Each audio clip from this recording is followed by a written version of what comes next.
My dad told me once that the poet Robert Bly said, "You should hear a poem twice." I have no idea if that's true or not, but let's just assume my dad's right. So it's a very short poem, and I find that it's really difficult if I'm just listening to a poem to really get it or hear anything of it. So if you don't mind, I'd like to read you this poem twice this morning. Don't worry, it's not very long. This is called Journey by Linda Hogan. The mouth of the river may be beautiful. It doesn't remember the womb of its beginning. It doesn't look back to where it's been or wonder who ahead of it polished the rough stones. It is following the way in its fullness, now like satin, now cresting. Waters meeting, kindred to travel gathered together, all knowing it flows one way, shining or in shadows. And me, the animal I ride, wants to drive forward, its longing not always my own.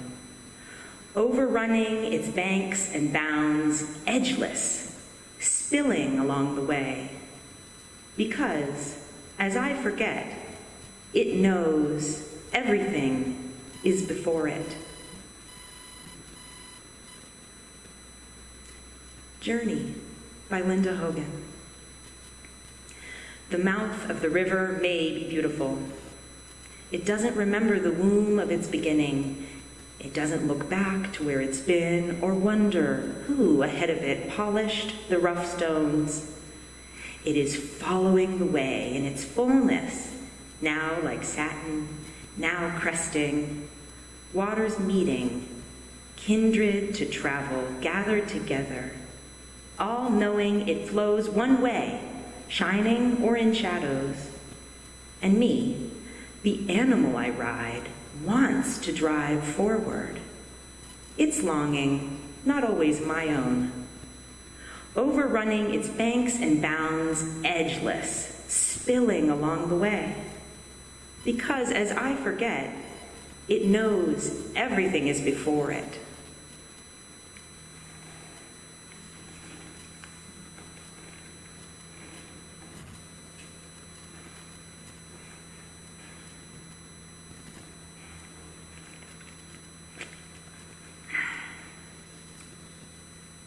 So 10 years ago, I had a rough year that I really wanted to just put behind me. Like so far behind me, it would be all the way across the state of Massachusetts. So I shaved my head, I got on my bike, and biked from Boston to Great Barrington. It was my first time camping alone, and I felt fragile and anxious. I recall my first evening by myself, crouched in the tent with my headlamp, poring over a bike map, despairing that I couldn't seem to plot a route.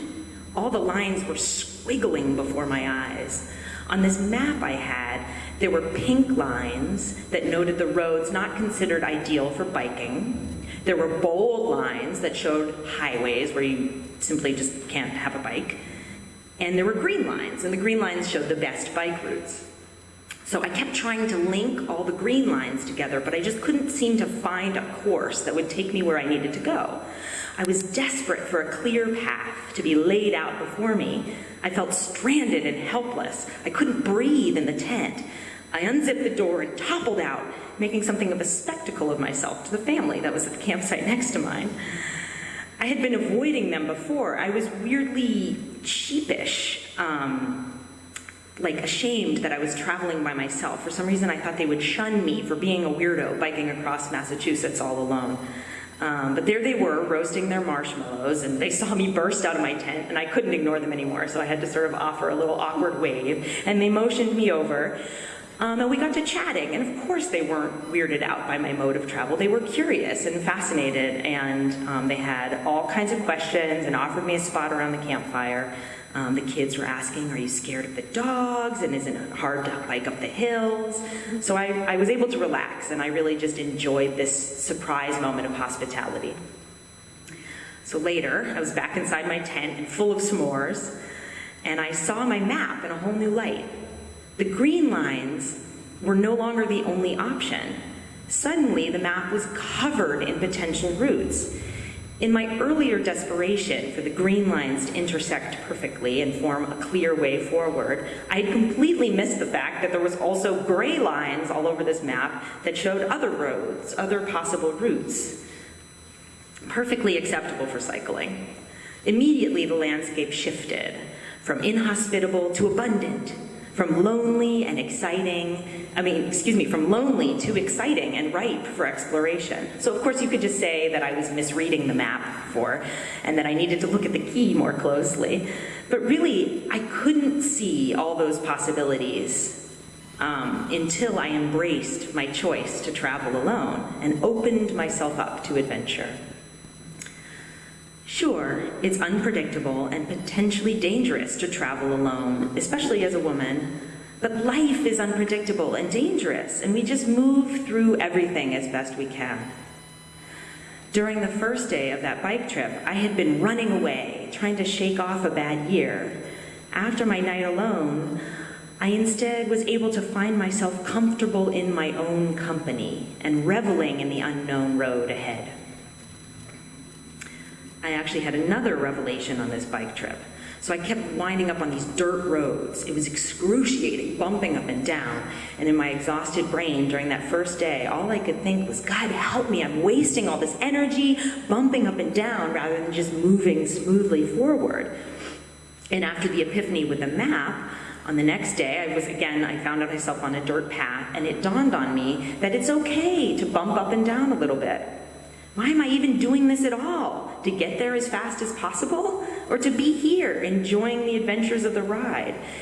I realized it was okay for me to take my time. I realized that my bike wasn't going to break because of some gravel. So just like when the gray lines on the map suddenly revealed themselves to me as potential routes, dirt paths were suddenly a fun challenge, a chance to get way off the beaten track and go where no car could possibly go. Our opening words this morning say, we make the road by walking, or rolling, or crawling, or however we move through the world. And I would add, sometimes the road makes us. Not only did I have to make my road by forging my own route across the state, but also I had to let the journey reveal something about myself to me. For this reason, I think of my bike ride across the state of Massachusetts as a pilgrimage. I learned something about how to be present. I got in touch with the source of my strength, my creativity. I opened myself up to hospitality and adventure. I made the road, and the road made me.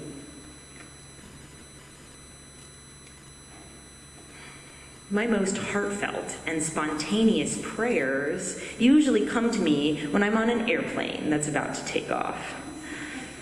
Maybe some of you know what I'm talking about. I noticed this a couple months ago. I was on an airplane for the first time in more than 2 years, and I caught myself as the engines got louder on the runway, getting very quiet and focusing intently out the window and thinking about how grateful I am for the earth, for taking care of me and my family, and how much I love Boston, the city where I live, and where my child was just born last year, and how I hope everyone on the plane arrives safely to our destination. It was a powerful moment, a mixture of intense peace and deep, pleading urgency, a kind of aching in my heart. I took a breath afterwards and realized, oh, that was a prayer. And I'm telling you about prayer in this sermon about pilgrimage because prayer is linked to pilgrimage. To be a pilgrim is to move prayerfully through the world, to be in search of something, to pay homage to something. It's a journey with heavy purpose. Just like when we pray, as pilgrims we strive to connect with the source of all, to be fully present to the yearnings of our hearts and the wonder of the world. I witnessed pilgrimage when I visited Mexico City a few years ago on a travel seminar that I went on during divinity school. We were learning about Our Lady of Guadalupe. She is an apparition of the Virgin Mary that came to a Nahuatl man named Juan Diego in 1531. We went to Tepeyac, which is the hill in Mexico City where the lady first asked Juan Diego to build a chapel in her honor. Tepeyac is now a major pilgrimage site with historic and modern cathedrals, monuments, frescoes, reliquaries, statues, chapels, and so much more all over this holy hill. It's astonishingly beautiful. The old buildings, bright pink and red flowers, the view of the city, the steep tiled steps up to the tippy top, where the original church is said to have been built. Huge crowds climb the hill to visit the place every day, attend masses, light novenas, and pray. They have prayer services for people struggling with addiction and other illnesses. There's prayer services for migrants or for the families of migrants. I saw people traveling alone and in huge groups. I saw nuns, families, babies, great-grandparents. And standing on the cobblestones in front of the main cathedral, I saw a man crossing the huge courtyard on his knees, crying. He must have come a long way, as many do, traveling on foot from across Mexico and beyond to approach the holy relic. The relic they have there is Juan Diego's cloak that bears the image, miraculous image of the Lady of Guadalupe. This is one of the miracles of this apparition, that Juan Diego's cloak suddenly bore an image of the lady. So there was a small group, perhaps this man's wife, his children, or other relations, that flanked this man, walking behind him to match his pace, his slow pace on his knees. He wept and he held a rose. I do not know anything about this man and his pilgrimage. Was he there in search of a blessing, to pray for something, out of pure devotion? What I do know is what he taught me. Sometimes life brings you to your knees. The journey is hard, humbling, but we are not alone, and we carry roses as we go. One night, in 1938, a woman named Mildred Lisette Norman went on a long walk in the woods all night long. She was born in 1908 in New Jersey. She worked as a secretary near her hometown. And that night that she walked in the woods was a turning point for her. After that, she began to simplify her life, and she started working for peace organizations. When she was almost 50 years old, she relinquished all of her possessions, donned a pair of sneakers and a blue tunic stitched with her new name, Peace Pilgrim. And she began walking across the country to spread her message of peace. By 1964, she had walked 25,000 miles. She stopped counting miles and instead counted sneakers.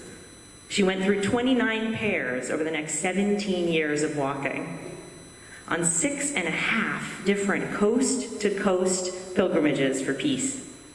She didn't just walk, she also wrote extensively and taught all over the US, and some in Canada and Mexico as well, encouraging people to consider simplicity and inner peace as part of fostering world peace. Peace Pilgrim's endless walking might strike you as bizarre, or perhaps even a little ineffectual. What can one kind, penniless woman walking across the country possibly have to do with disarmament? I actually saw her sneakers and tunic on display several years ago, just across the street from here at the Peace Abbey, a place which many of you may be familiar with. Is a center for various endeavors like administering a national registry of conscientious objectors, memorializing peace advocates. Sadly, peace is not always a lucrative undertaking. Since my visit several years ago, I don't really know the story, but I see now it's luxury condos. So this brings me back to my point about Peace Pilgrim. Sometimes the call for peace and simplicity comes across as a whisper in what may seem like a firestorm of militarism and profit. It's overwhelming, and it's hard to know what to do. But we needn't all transform ourselves into pilgrims for the rest of our lives and put on a blue tunic and walk for tens of thousands of miles if we believe in peace. As Peace Pilgrim wrote, live in the present. Do the things that need to be done. Do all the good you can each day. The future will unfold.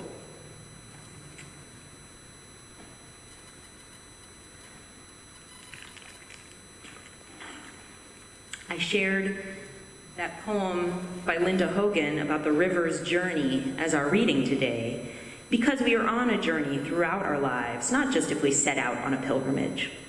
The poem reads, "The mouth of the river may be beautiful. It doesn't remember the womb of its beginning. It doesn't look back to where it's been or wonder who ahead of it polished the rough stones." This poem echoes Peace Pilgrim's words about living in the present and describes the tension between being present and looking ahead or looking back. Our existence is like this. One moment we rush freely onwards, the next we feel like we're straddling a horse that gallops underneath us, though we wish we could just stay put. We are the poet, watching the water crest and describing its journey, and we are also the river itself. We have issued forth from some mysterious source, and we pray we are headed to a beautiful end, but really we know nothing of either.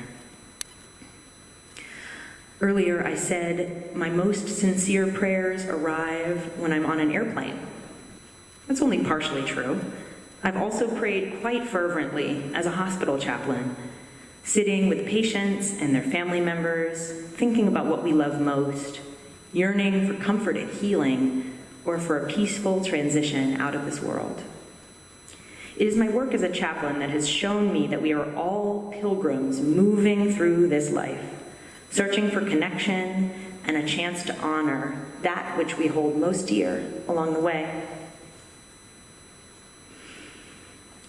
As a traveler on an airplane, riding my bike alone, or sitting with sick people in the hospital, I have felt like a pilgrim, surrendering to the preciousness and precariousness of life. To be a pilgrim is to imagine that the world is not primarily inhospitable, stingy, and violent, but rather that the world is generous, loving, and that it holds the possibility of peace. Beginning in just a week from now, I will serve as a hospital chaplain once again. During my first stint working at the hospital, I relied on a rigorous spiritual practice to keep my own well of resources full so that I had something to offer to other people.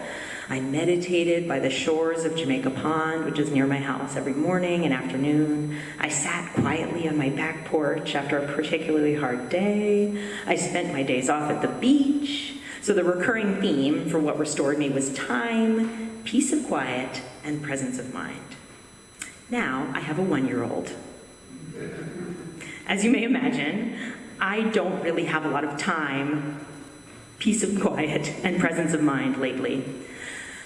So my prayer for all of us is that we may find moments of presence in our busy lives. I pray that we may feel like everyday pilgrims from time to time. I'll end this sermon with a meditation about being everyday pilgrims. This is by UU minister Mary Wellemeyer. It's a pilgrimage, like a trek around Mount Kailash, or perhaps Bodh Gaya, but it's life itself, the whole thing, every moment. On the high passes of Mount Kailash, pilgrims hope for a kind of death, a rebirth of spirit. And it's not a bad thing to go there, do that, if time and money allow. But what of this journey of every day? And what can we learn from the pilgrims there? They, light-headed in the altitude, gasping in amazement at the alternation of clear, bright sunlight and wind-blown snows, amid the vast, craggy highlands and steep, warm paths. It seems to me a wind blows here, from Mount Kailash, or somewhere. And so we pilgrims of sidewalk and parking lot are sometimes taken unawares, not so much by wind-blown snows as by apples in the supermarket or sunshine through the trees next to the school. We gasp in amazement, lifted from our everyday selves for no reason at all. Let it be a pilgrimage each day, and may all our journeys be blessed.